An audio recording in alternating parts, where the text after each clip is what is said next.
आइए खबरों की शुरुआत करेंगे इस वक्त की बड़ी खबर के साथ। खतौली उपचुनाव से जुड़ी हुई बड़ी अपडेट आपको दे दें। आरएलडी एसपी गठबंधन ने खतौली विधानसभा उपचुनाव के लिए उम्मीदवार के नाम का ऐलान कर दिया है। मदन भैया को प्रत्याशी घोषित किया है।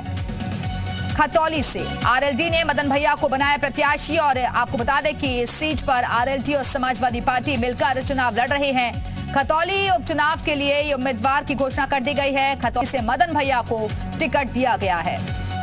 तो विक्रम सैनी की सदस्यता जाने के बाद इस सीट पर भी उपचुनाव होना है और ऐसे में चुनावी जो जंग है काफी दिलचस्प मोड़ पर आ गई है। खतौली उपचुनाव के लिए उम्मीदवार के नाम का ऐलान कर दिया गया है। मदन भैया को यहां से गठबंधन के तहत टिकट दिया गया है। आपको बता दें कि लोनी से मदन भैया ने पहले भी चुनाव लड़ा था लेकिन हार का सामना करना पड़ा था। ऐसे में पूर्व विधायक को एक बार फिर से टिकट दिया गया है। खतौली से मदन भैया पर भरोसा जताते हुए उन्हें यहां से मैदान में उतारा है आरएलडी समाजवादी पार्टी गठबंधन ने।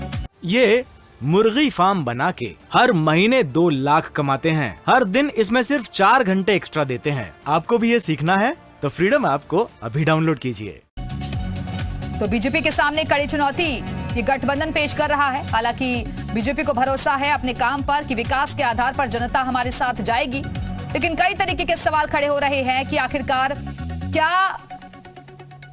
समीकरण को देखकर किस वजह से मदन भैया पर दाव लगाया गया है इस गठबंधन की तरफ से और इस जीत हार से यहां की जो हवा का रुख है वो साफ होगा आने वाले वक्त में, क्योंकि निकाय चुनाव भी होना है। 2024 पर भी नजर है। ऐसे में सारे समीकरणों को देखते हुए ही यहां पर प्रत्याशी घोषित किए जा रहे हैं। दरअसल आपको याद होगा कि जयंत चौधरी की तरफ से आज 3 जनसभाओं को भी संबोधित किया गया। इस दौरान उन्होंने बीजेपी के विधायकों पर तमाम तरीके के आरोप भी लगाए, पार्टी पर भी कई आरोप लगाए और संभावना जैसे कि पहले ही जाहिर की जा रही थी कि आज प्रत्याशी का नाम अनाउंस किया जा सकता है। तो मदन भैया को प्रत्याशी घोषित कर दिया गया है। आरएलडी सपा गठबंधन ने प्रत्याशी के नाम का ऐलान किया है। गुर्जर बिरादरी से आते हैं और ऐसे में सारे समीकरणों को देखते हुए नया दाव चला गया है आरएलडी समाजवादी पार्टी की तरफ से।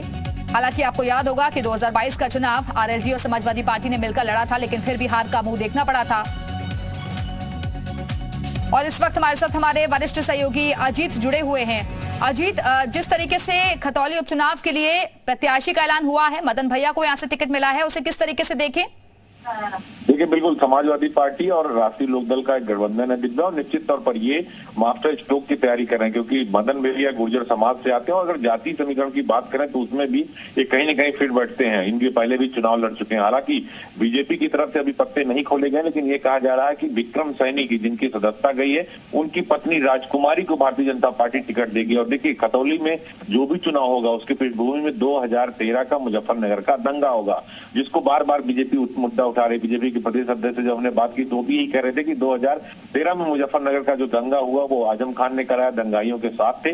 तो अब जो समाजवादी पार्टी उसने मदन भैया को उतारा है, गुर्जर समाज से उतारा, उसके बाद उनके पास मुस्लिम और जो जाट समीकरण है उसको देखते हुए उन्होंने 3 त्रिकोणीय, एक तरीके से कहा जाए त्रिकोणीय समीकरण को देखते हुए जयंत चौधरी ने प्रत्याशी घोषित किया, यानी गठबंधन का प्रत्याशी आया। लेकिन बीजेपी के सामने 2013 का दंगा, मुजफ्फरनगर का पलायन और एक बार सिंपैथी लेने की पूरी कोशिश होगी। लेकिन फिलहाल समाजवादी पार्टी ने अपना प्रत्याशी उतार दिया और गुर्जर समाज से आते हैं जो पश्चिमी उत्तर प्रदेश में दिव्या जाट, जाटो, मुसलमान। तो अब भी देखिए, गुर्जर समाज से आते हैं, अच्छा खासा इनका वोट बैंक है। इसके साथ ही जो आरएलडी का वोट बैंक है, जो समाजवादी पार्टी का वोट बैंक है, मिलकर चुनाव लड़ने की कोशिश कर रहे हैं। लेकिन बीजेपी जब चुनाव लड़ती है तो अपनी अलग स्ट्रेटजी बनाती। पहले ही देखिए मुजफ्फरनगर दंगों की चर्चा शुरू हो गई खतौली से, तो अब प्रत्याशी के ऐलान से पहले ही बीजेपी ने अपनी जो रणनीति है वो बनानी शुरू कर दी। लेकिन यहाँ से जो भी चुनाव जीतेगा उसका संदेश दूर तलक तक जाएगा, क्योंकि आगे आने वाले वक्त में निकाय चुनाव भी है, 2024 का भी चुनाव है।